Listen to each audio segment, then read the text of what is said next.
In this video, I'd like to teach you how to determine whether a certain expression is a factor of a certain polynomial function. In other words, here's a simple question to answer. Is x minus 2 a factor of 4x cubed minus 3x squared minus 8x plus 4? In order to do this, we need to see if this term divides evenly into that term. Right? Just think about this for a second. Is 2 a factor of 10? The answer is yes, because 2 does divide evenly into 10, right? It gives you an even value of 5. But is, let's say, 3 a factor of 10? Well, no, it isn't. It is not, right? Because it gives you a decimal value of 3.3333, right? Repeating. So that 3 is not a factor. In other words, if we have a remainder, then this term is not a factor.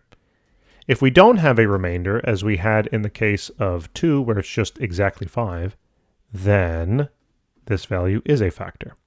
So that's basically what we have to do. What we have to do is we have to determine whether this term divides evenly into that term. So we're going to do synthetic division.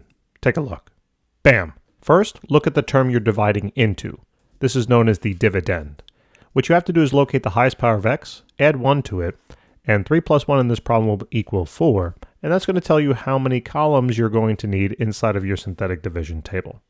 Then what you want to do is you want to make sure that you do indeed have 4 terms, which we do, so we can easily fill out this table now. So what we're going to do is take the coefficient of that first term. You always work from highest x power to lowest, okay?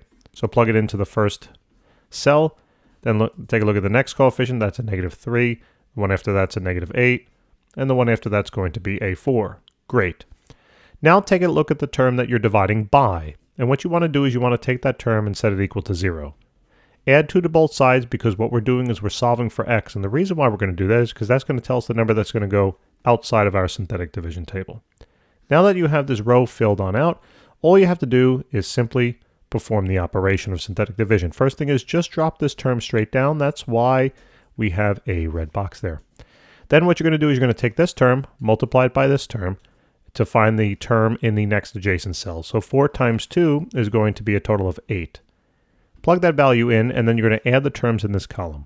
So positive 8 minus a 3 is going to be a positive 5. Then take the 5, multiply it by the 2, and you get a value of 10, positive 10 that is, plug it into that cell, and then add this column on up. That's going to now be a -2. Then take the -2, multiply it by 2, which is going to come out to be -4. And then all you're simply going to do is add this column on up, and we get a value of 0. Now the reason why this box is highlighted in green is because this is your remainder box. And if the remainder, as I stated earlier, is 0, then you will know that this is a factor of this. If this term is not a 0, then the answer would be no, that this term is not then a factor of this. So for this problem, the answer is yes. Thanks for tuning in, guys. I really do hope this helped. If it did, like, subscribe, maybe tell some of your classmates. We'd love to help more people. We got chemistry and physics out there as well, not only mathematics, and we got a lot more coming. We'd love to help you through your coursework. Check us out. See you soon.